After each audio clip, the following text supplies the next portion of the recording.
السلام علیکم ورحمۃ اللہ وبرکاتہ۔ امید ہے آپ سب خیریت سے ہوں گے۔ اللہ تعالی ہم سب پہ اپنا کرم و فضل فرمائے اور ہمارے ملک پاکستان کی حفاظت فرمائے۔ مارکیٹ کی صورتحال ویسے ہی برقرار ہے، کراچی میں شارٹیج ہے اور ریٹ ایک جگہ رک گئے ہیں آ کے۔ پہلے مارکیٹ میں افواہیں زیادہ تھیں، مارکیٹ گری ہوئی تھی 20 روپے 22 روپے سے جو اوپر چڑھی ہے، تو پھر ایک دم 2-3 دن میں ہی ریٹ اوپر چلا گیا، 30 کو ٹچ کر گیا، پھر 30 سے 32، پھر 33 روپے۔ تو افواہیں بالکل اور زیادہ پھیل گئی تھی کہ مارکیٹ 35 ہو جائے گی، 40 ہو گئی ہے، لیکن اب تقریباً 4 دن ہو گئے، لاہور میں بھی سکون ہے اور کراچی میں بھی اب آہستہ آہستہ کام اعتدال پہ آ رہا ہے۔ جو افواہیں تھیں وہ دم توڑ گئی ہیں، جو ریل ریٹ ہے، جو جینین کراچی کا ریٹ ہے وہ سامنے آنا شروع ہو گیا ہے۔ لاہور میں کام تھوڑا سا اوپر ہونے کے بعد اصل میں فرق زیادہ آ گیا تھا، بلٹ بہت زیادہ نیچے چلا گیا تھا، پھر فرنس والا ٹھیک ٹھاک نقصان میں جا رہا تھا، تو وہ ریٹ تھوڑا سا اوپر گیا ہے، اور اسکریپ کے ریٹ اپنی جگہ برقرار ہیں، جو 15 دن پہلے تھے وہ آج بھی ہیں۔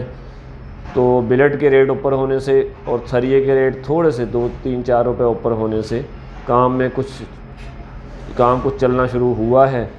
تو اب یہ کہ لیول ان کا برابر ہو گیا ہے، اب وہ فرنس والا کم از کم فی الحال تو نقصان میں نظر نہیں آ رہا، تو ریٹ جو ہے وہ اپنی جگہ برقرار ہیں۔ تیسرا چوتھا دن ہے، مزید بڑے نہیں ہیں، تھوڑے سے بلٹ کے ریٹ اپ ڈاؤن ہوتے رہتے ہیں، وہ معمول کا حصہ ہے، اس میں کیش ادار کا فرق بھی ہوتا ہے، اور بھی وجوہات ہوتی ہیں۔ ابھی مہینے کے لاسٹ میں فرنس والوں نے بل بھرنے ہوتے ہیں تو وہ سستا بھی بیچ دیتے ہیں، ابھی ان کو ضرورت نہیں ہے تو وہ رکھ لیں گے تھوڑا سا مہنگا بھی۔ اور بلٹ کے ریٹ تھوڑے سے بڑھ بھی رہے ہیں، کیونکہ لاہور میں فرنسز وغیرہ فیکٹریاں بند کروا رہے ہیں دھوئیں کی وجہ سے، تو اس وجہ سے بلٹ کے ریٹ اب اوپر جائیں گے، سریے کے ریٹ بھی تھوڑے سے اوپر جائیں گے۔ اگر فیکٹریاں پوری طرح انہوں نے 15 دن کے لیے بند کرا دیں، آگے اطلاع یہی آ رہی ہے کہ 15 سے 20 دن میں، یہ 15 دن یا 1 مہینے کے لیے بند کر رہے ہیں، تو پھر اسکریپ کے ریٹ تھوڑے سے نیچے آ سکتے ہیں۔ اسکریپ کے ریٹ فی الحال اپنی جگہ برقرار ہیں۔ کراچی میں شارٹیج ہے، جن لوگوں کے مال تیار تھے وہ تقریباً بھروا چکے ہیں، 25 سے لے کے شروع ہوئے ہیں، کسی نے 25 میں سودا کیا، کسی نے 28 میں، 30 میں، 32 میں، آخر 33 تک بھی میں نے بھی مال خریدا ہے 33 روپے میں۔ تو صورتحال یہی ہے جو حقیقت ہے۔ اب بہت سارے گودام ہیں کراچی میں، سائیڈوں پہ بھی ہیں، کرنگی میں بھی ہیں، سوراب روڈ میں بھی ہیں، اور نادرن بائی پاس پہ بھی کچھ ہیں، اور کچھ جنگل میں بھی پریسیں لگی ہوئی ہیں، تو خیر وہ تو دوسری بات ہے۔ تو سب کے ریٹ الگ الگ ہوتے ہیں ہر گودام والے کے۔ تو 31، 32، 33 یہ مکس مال کا ریٹ ہے اسکریپ کا، آج بھی بکنے کا۔ اب اس میں کوئی تبدیلی آئے گی تو وہ منگل بدھ کے بعد آئے گی۔ پیر تو ویسے ہی آج ہفتہ ہے اور جمعہ ہفتہ کام نہیں ہوتے ہیں، لاہور بھی ٹھنڈا ہوتا ہے، پیر کو جو کام ہوگا اس کا پتہ چلتا ہے جا کے منگل کو۔ اگر ریٹ ایک جگہ رکا ہوا ہے، اگر بڑھنا ہوا تو منگل بدھ سے بڑھنا شروع کر دے گا، 2-3 روپے اور بڑھ جائے گا، اگر گرا تو 5-7 روپے گرے گا، یہ میری ایک بات یاد رکھیے گا۔ اگر بڑھا تو 2-3 روپے بڑھے گا، تھوڑی سی گنجائش ہے، اگر گرا تو زیادہ گرے گا۔ لیکن اگر پھر آپ کراچی میں آ جاتے ہیں تو کراچی میں شارٹیج کی وجہ سے مال ہے نہیں، تو ہو سکتا ہے یہاں پہ نہ ریٹ کم ہوں، یہ 30، 31، 32 کا انصاف برقرار رہ جائے، 33 کا انصاف برقرار رہ جائے۔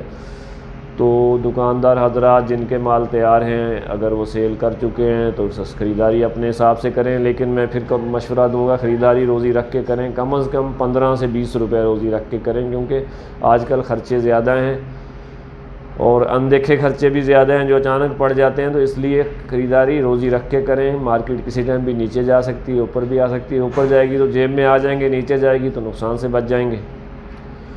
تو صورتحال ایسی ہے۔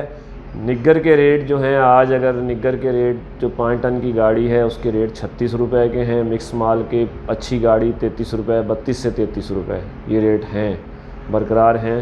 ہفتے کا آج دن ہے اور کل اتوار ہے، تو مزید جو جیسے معلومات آئیں گی پیر منگل کو تو پھر وہ شیئر کر دی جائیں گی۔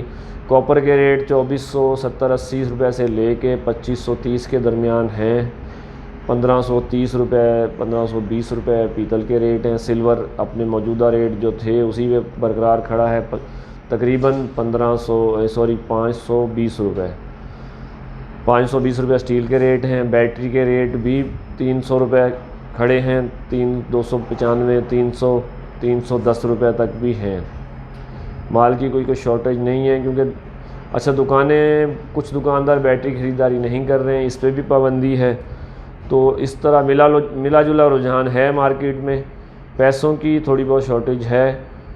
کچھ گوداموں والے جو ہیں وہ پہلے بند کر گئے تھے مندی کے درمیان. جب مندی آئی تھی 120 پہ ریٹ ہوا تھا, 22 پہ ہوا تھا, تو وہ خریداری بند کر دی تھی. اب خریداری انہوں نے کھول لی ہے. تو دکانداروں کے لیے چانس ہے. مال کم ہے, لینے والے زیادہ ہیں فی الحال. آگے جا کے دیکھیں کیا ہوتا ہے. آگے سردی بھی شروع ہو رہی ہے, تو کاروباری صورتحال سیاسی صورتحال سے ہی منسلک ہے ہماری کاروباری صورتحال. اگر سیاسی صورتحال اچھی ہو جاتی ہے تو پھر ہو سکتا ہے کام چلنا شروع ہو جائے.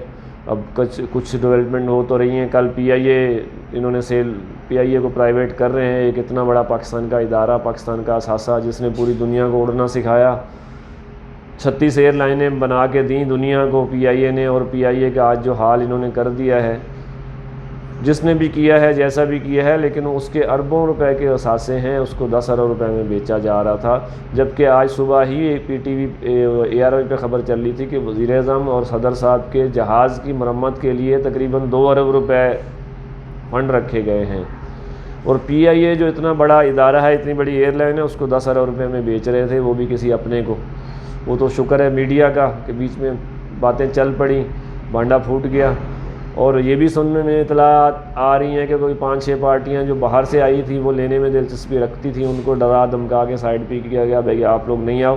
کوئی ایک ہی پارٹی ہے, وہ بھی کسی کے مامے چاچے ہوں گے, جو موجودہ سیٹ اپ ہے اسی میں سے کسی کے ہوں گے, اسی کو بیچنے کی تیاری کی جا رہی تھی, لیکن نہیں بکی. کم از کم 200 ارب کے اس کے اثاثے ہیں, اور اس کو 10 ارب میں بیچا جا رہا ہے. تو وہ کہتے ہیں نا, اندھا بانٹے ریوڑیاں اور اپنوں کو دے. تو اندھے ریوڑیاں بانٹ رہے ہیں اور اپنوں کو دے رہے ہیں. لیکن یار ایک چیز کی سمجھ نہیں آتی, قرضے بھی لیے جا رہے ہیں, ملک کے ادارے بھی بیچے جا رہے ہیں, اثاثے بھی بیچے جا رہے ہیں, ایئرپورٹ بھی گروی رکھے جا رہے ہیں, پیسہ جا پتہ نہیں کہاں رہا ہے. عوام کے ہاتھ تو کچھ نہیں آ رہا. عوام کی جو حالت تھی پہلے تو کچھ بہتر تھی, اس کے بعد کچھ خراب ہوئی. اب سمجھیں قمیض اتر گئی ہے, صرف شلوار باقی ہے. تو صورتحال جیسی ہے وہ سب آپ کے سامنے ہے. اللہ تعالی ہمارے ملک کو بچائے ان ظالموں سے, ان چوروں سے, اور ہمارے ملک کے حالات ٹھیک ہو جائیں, دہشت گردی بھی رک جائے, اور کچھ کام چلنا شروع ہو جائے. لیکن لگ مشکل رہا ہے.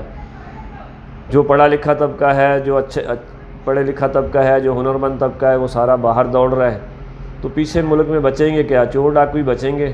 جو ان پڑھ جاہل بچ جائیں گے ہمارے جیسے, یا پھر چور ڈاکو بچیں گے. تو پھر جو حالات ہوں گے وہ سب کے سامنے ہیں. آنے والے حالات اللہ تعالیٰ اچھے لے کے آئے. اللہ تعالیٰ سے نا امیدی نہیں ہونی چاہیے, لیکن مجھے تو کاروباری حالات مزید اچھے تو نہیں لگ رہے, برے ہی لگ رہے ہیں. بہرحال ٹکڑے کے ریٹ جو ہیں, بات بیچ میں ادھر چلے گی. ٹکڑے کے ریٹ 50 سے 55 ہیں, کاپی 60 روپے, 55 سے 60. کاپی کے ریٹ تھوڑے سے بہتر ہیں. گتا 25 سے 35 روپے ہے. کڑک بوتل 25 سے 125 سے 135-40 کے درمیان ہے. دیکھ بھال کے کام کریں, اپنے بیپاری سے لازمی رابطے میں رہیں, میری باتوں کو دل پہ نہ لیا کریں. اور بعض دوست میسج کرتے ہیں, یار آپ اپنا سیاسی چینل بنا لو. یار سیاسی نہیں, میں تو آپ کی خدمت کے لیے بیٹھا ہوں. آپ بولیں گے تو میں اس کو بھی بند کر دوں گا. کام وام تو ویسے ہی نہیں ہے, یہ بس دل لگی کر لیتے ہیں آپ لوگوں کے ساتھ, کچھ خبریں آپ تک پہنچا دیتے ہیں, تو اس میں آپ کا فائدہ ہو جاتا ہے. اللہ تعالیٰ ہمارے حال پہ رحم کرے اور ہمارا مستقبل اچھا فرمائے. اللہ تعالیٰ ہم سب پہ اپنا کرم و فضل فرمائے. آمین.